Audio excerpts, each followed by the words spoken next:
কায়েম করার চেষ্টা করবেন, ইসলামিক রাষ্ট্র কায়েম করার জন্য নিজের গর্দানটাও দিয়ে দেওয়ার চেষ্টা করবে।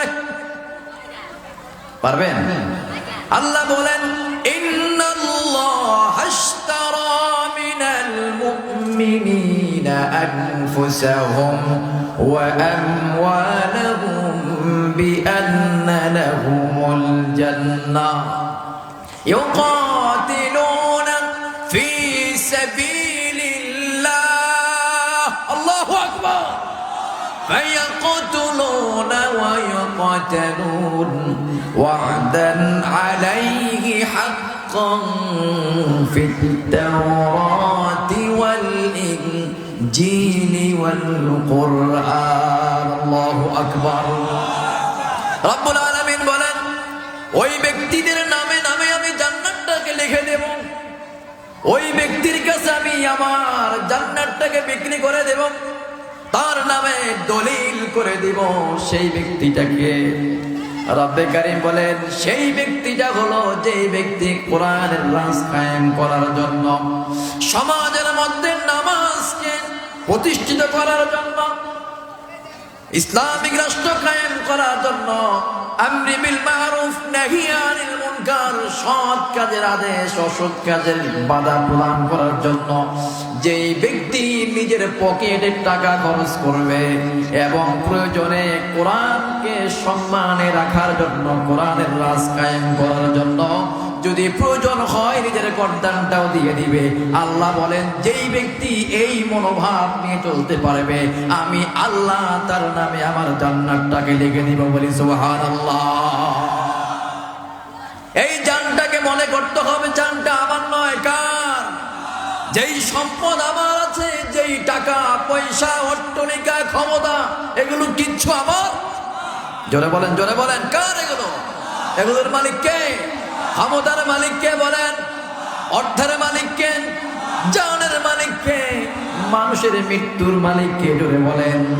মানুষের রিজিকের ব্যবস্থা যিনি করেন তিনি কে?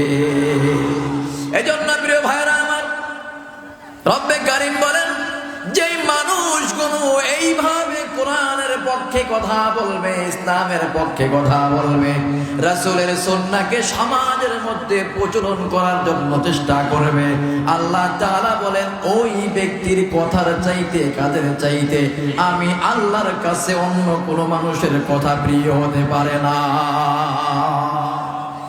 আর যারা কোরআন জানে, কোরআন শেখে, মাদ্রাসায় পড়ে, কোরআনের তাফসীর পড়ে, রাসূলের সুন্নাহ মুবারক, রাসূলের যে হাদিসগুলো আছে, রাসূলের যে সুন্নাহগুলো আছে, সেই সুন্নাহগুলো শিখে, রাসূলের হাদিসগুলো শিখে হাদিসের চর্চা করে, ওই ব্যক্তিদের সম্পর্কে আল্লাহ তাআলা বলেন, নবীজিকে লক্ষ্য করে বলেন, হে নবী, কুল হাল ইয়াস্তাউিল আ'মা ওয়াল বাসীর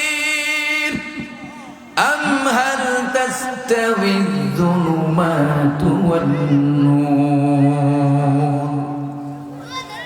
রব্বুল আলামিন বিশ্বনবী রাহমাতুল লিল আলামিনকে ডেকে বলেন, হে নবী, ওগো রাসূল, আপনি বলেন, কুল হাল ইয়াস্তাউিল আ'মা ওয়াল বাসীর, এই পৃথিবীর জমিনে আমি যে মানুষগুলো বানালাম, এই মানুষগুলোর মধ্যে কিছু কিছু মানুষ আমি মায়ের গর্ভ থেকে অন্ধ করে বানিয়েছি, এমন লোক আছে না নাই?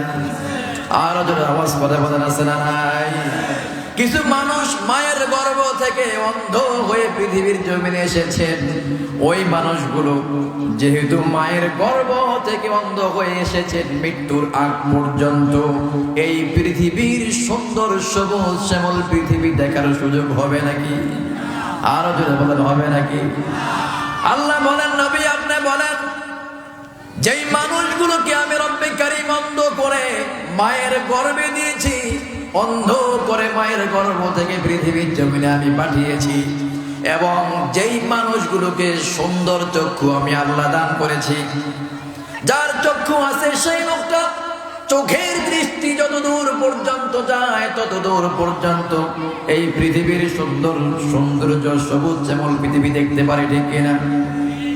আর যেই ব্যক্তির চক্ষু নাই, চোখের দৃষ্টি নাই, সেই ব্যক্তি কিছুই দেখতে পায় না, শুধু কানে শোনে, ঠিক কিনা?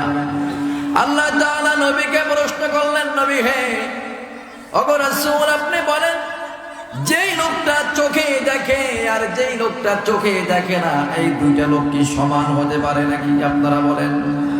এই দুইটা লোক কশিন কেন সমান হতে পারে না?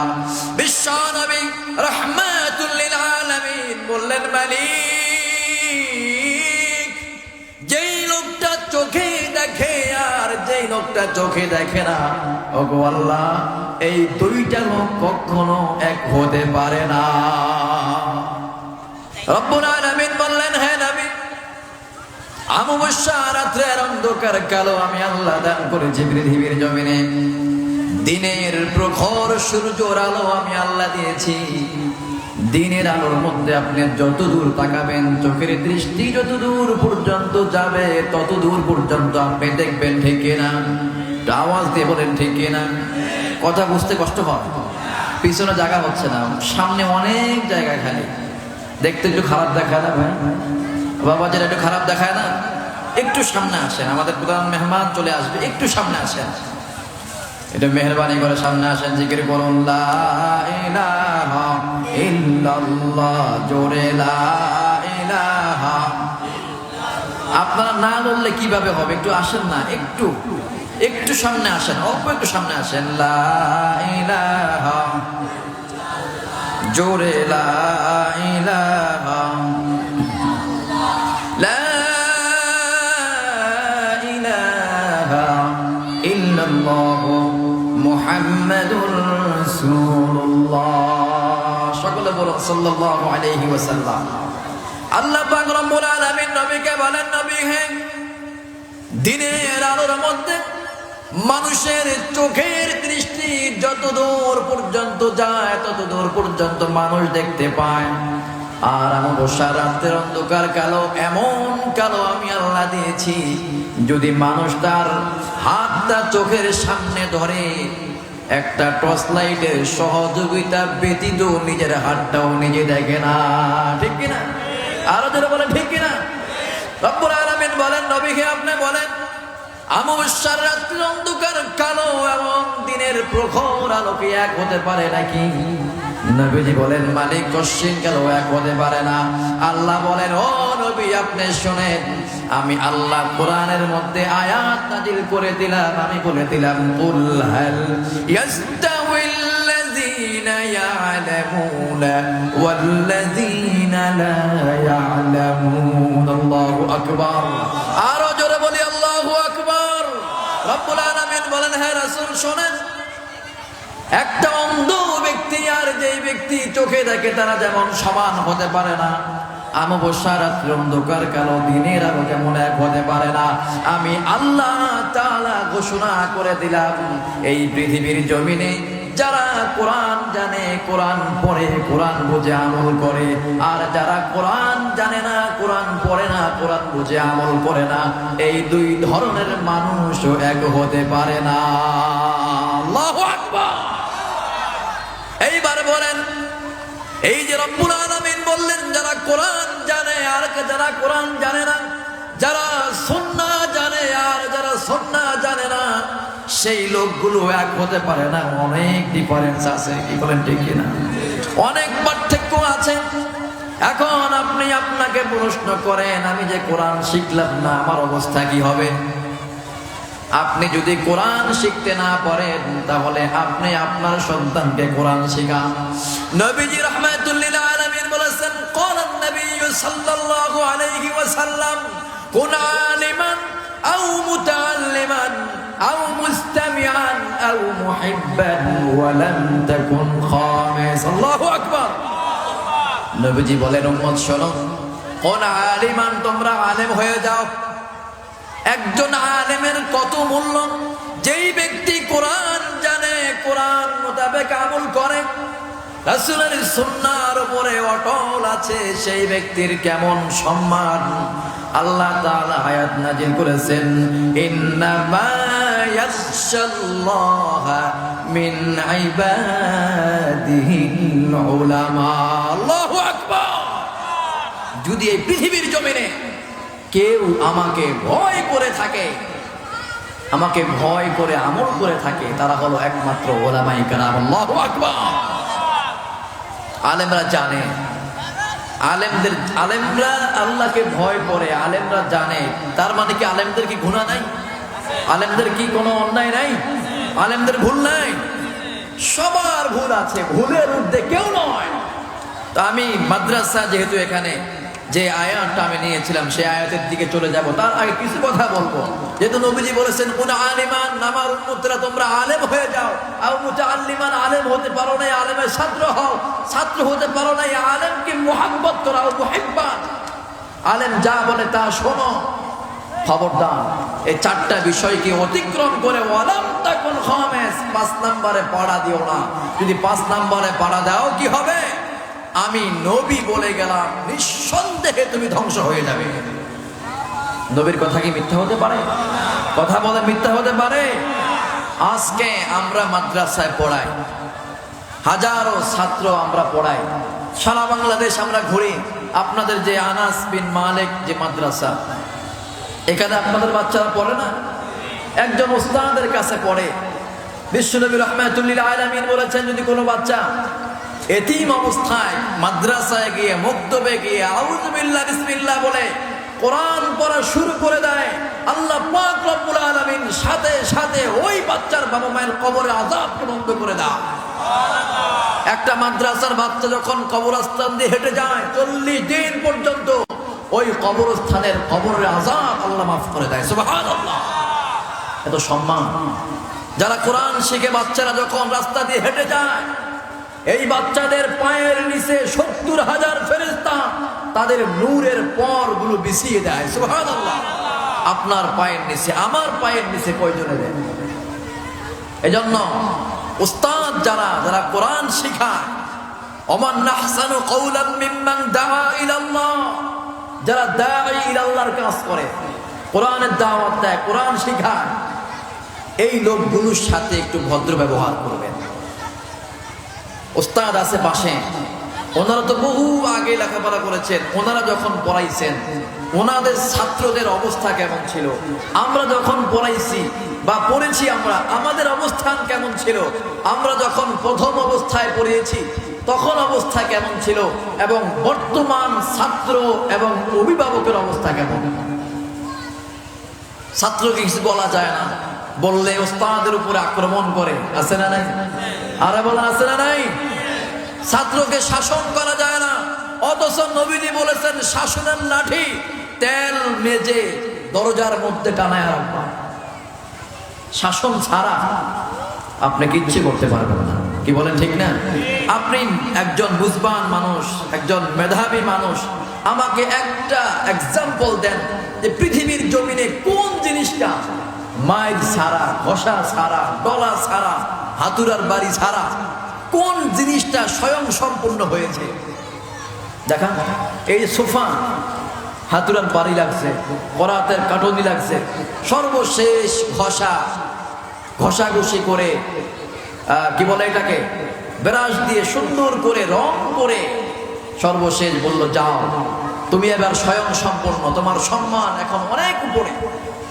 একজন উস্তাদ একটা ছাত্রকে, অমানুষকে মানুষ করার জন্য ওকে মারতে হবে, শাসন করতে হবে, ধমক দিতে হবে, আদর করতে হবে, নিজে না খেয়ে খাওয়াতে হবে, সর্বশেষ ইলম শিখানোর পরে মাথায় হাত বুলিয়ে বলে দিবে, বাবা এবার তুমি স্বয়ং সম্পূর্ণ, এবার যাও, এতদিন তুমি জ্ঞান অর্জন করেছো, এবার মানুষের ধারে ধারে গিয়ে মানুষকে ইলমের বাণী, কোরআনের বাণী, হাদিসের বাণীগুলো মানুষের কানের মধ্যে পৌঁছিয়ে দাও। তুলে বলেন ঠিক কিনা? কিন্তু এখন আমাদের অবস্থানটা কি এমন আছে? আমি স্পষ্ট ভাষায় বলে যাই, শোনেন, যদি আপনি আপনার সন্তানকে, আপনার নাতিকে যদি আপনি মানুষের মতো মানুষ করতে চান, মাদ্রাসায় পড়ুক, স্কুলে পড়ুক, কলেজে পড়ুক, ভার্সিটিতে পড়ুক, যেখানে পড়ুক না কেন, তার টিচার, তার উস্তাদের সাথে একেবারে সুন্দর ভাষায় ভদ্রতার সাথে কথা বলবো। পারবো তো ইনশাআল্লাহ? পারবো তো ইনশাআল্লাহ? সবাই হাত তুলে আল্লাহকে দেখান। নারায়ে তাকবীর, নারায়ে তাকবীর। আল্লাহ তুমি আমাদের সবাইকে কবুল করো, বলি আমিন। প্রিয় ভাইরা আমার, যেহেতু আমরা মানুষ, আমাদের প্রত্যেকটা মানুষের ভুল আছে না নাই? গুনাহ আছে না নাই? এখানে মান ভর্তি মানুষ। এখন যদি আমি প্রশ্ন করি কয়জন মানুষ মাগরিবের নামাজ পড়েন নাই, অনেকে হাত তুলবে। কি বলেন? কয়জন এশারের নামাজ পড়েন নাই, অনেকে হাত তুলবে। কিন্তু আপনারা মাহফিলে আসছেন, আল্লাহ কবুল করছে, হয়তো বা এখান থেকে আপনি পরিবর্তন হয়ে যাবেন, ঠিক না? সবার গুনাহ আছে, অন্যায় আছে, ভুল আছে। এমন কোন মানুষ নাই যে মানুষ দাঁড়িয়ে বলতে পারবে হুজুর আমার জানা মতে, আমার বুঝ হওয়ার পর থেকে এখন পর্যন্ত এমন গুনাহ করি নেই যে গুনাহের কথা মানুষ শুনলে আমাকে লজ্জা দিবে। এমন কোন গুনাহ করি নাই, কেউ বলতে পারবে? বলেন বলেন, বলতে পারবে? পারবে না। এই জন্যই আল্লাহ তাআলা বলেছেন, শোনো, এই পৃথিবীর জমিনে যখন তুমি যাবা, যখন তোমার বয়স হয়ে যাবে, যখন তুমি বুঝবান হয়ে যাবা, তখন থেকে তোমার আমল লেখা শুরু হয়ে যাবে। যদি বিন্দু পরিমাণ নেক আমল আল্লাহর জন্য করো, সেই বিন্দু পরিমাণ আমল কিয়ামতের ময়দানে কে দিবেন? আবার যদি বিন্দু পরিমাণ বদ আমল করো, গুনাহের কাজ করো, সেটাও কে দিবেন? আল্লাহ তাআলা বলেন, ফামান ইয়া'মাল মিসকালা দাররাতিন খায়রান ইয়ারাহু ওয়া মান ইয়া'মাল মিসকালা দাররাতিন শাররান ইয়ারা। আল্লাহু আকবার। রব্বুল আলামিন বলে, শোনো, ও আমার বান্দারা শোনো, দিলের কান লাগায়া শোনো। এই পৃথিবীর জমিনে তুমি তোমার জীবদ্দশায়, পৃথিবীর জমিনে থাকা অবস্থায় তুমি যদি আমি আল্লাহর জন্য, আমাকে খুশি করার জন্য যদি বিন্দু পরিমাণ নেক আমল বান্দা তুমি করো, বিন্দু পরিমাণ ভালো কাজ তুমি করো, আমি রব্বে কারীম তোমাকে কথা দিলাম, সেই নেক আমলটা, ভালো কাজটা কিয়ামতের ময়দানে আমি আল্লাহ তোমার হাতে দিয়া দিব। শুধু নেক আমল দিব তা নয়, যদি তুমি খারাপ কাজ করো, গুনাহের কাজ করো, অন্যায় কাজ করো, সেই গুনাহের কাজগুলো আল্লাহ তোমার হাতে দিয়া দিবেন। কিন্তু বান্দার জন্য রব্বুল আলামিন সুন্দর সিস্টেম রেখেছেন। যখন এই সিস্টেম দেখলেন, আপনার আমার আদি পিতা, আদি পয়গম্বর হযরতে আদম আলাইহিস সালাতু ওয়াস সালাম আল্লাহকে ডাক দিয়া বললেন, ওগো মালিক, আমার আখিরি জামানার সন্তানগুলো অনেক দুর্বল হবে, সুন্দরভাবে তারা আমল করতে পারবে না, হায়াত কম পাবে, 70-80 বছর বয়স পাবে। এই বান্দাগুলোর জন্য আমার বড্ড চিন্তা হয়।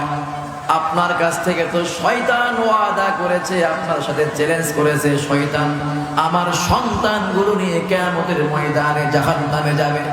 ওগো মালিক, আমার বড্ড ভয় হয়, আমার সন্তানদের জন্য আপনি আমল করার সিস্টেমটা আরো সহজ করে দেন, শয়তানের ওয়াসওয়াসা থেকে, শয়তানের ধোঁকা থেকে হেফাজত করার জন্য আমার সন্তানগুলোকে সুন্দর পথ দেখায়া দেন, আমার সন্তানদের জন্য জান্নাত পাওয়াটা আরো সহজ করে দেন।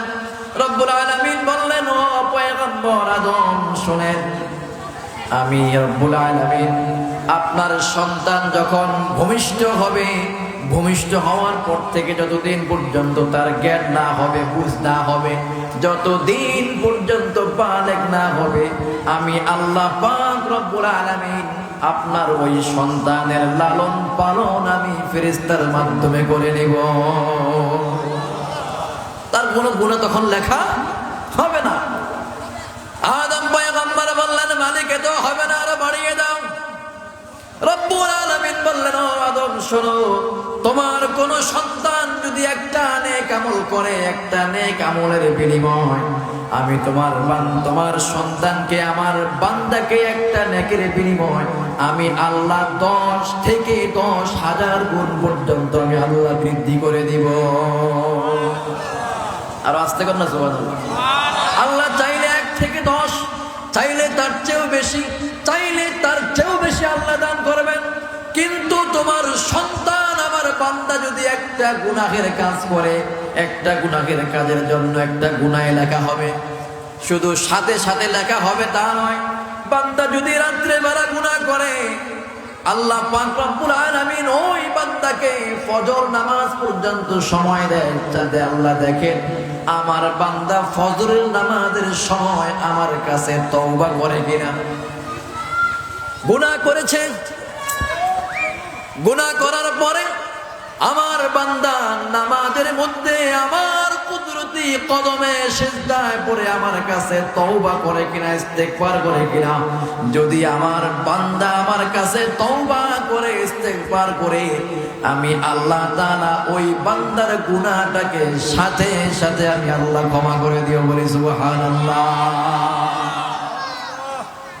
আল্লাহর পয়গম্বর হযরতে আদম আলাইহিস সালাতু ওয়াস সালাম বললেন, মালিক তো হবে না, আর বাড়িয়ে দাও।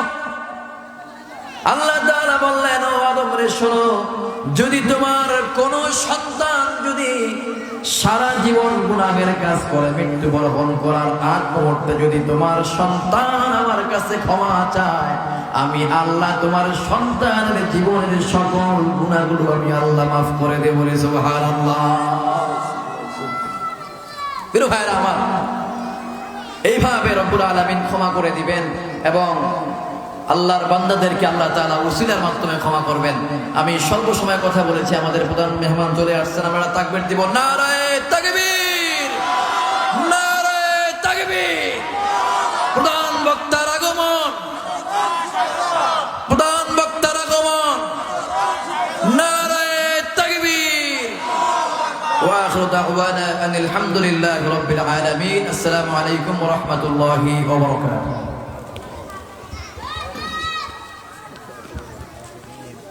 আনাস ইবনে মালিক রাদিয়াল্লাহু তাআলা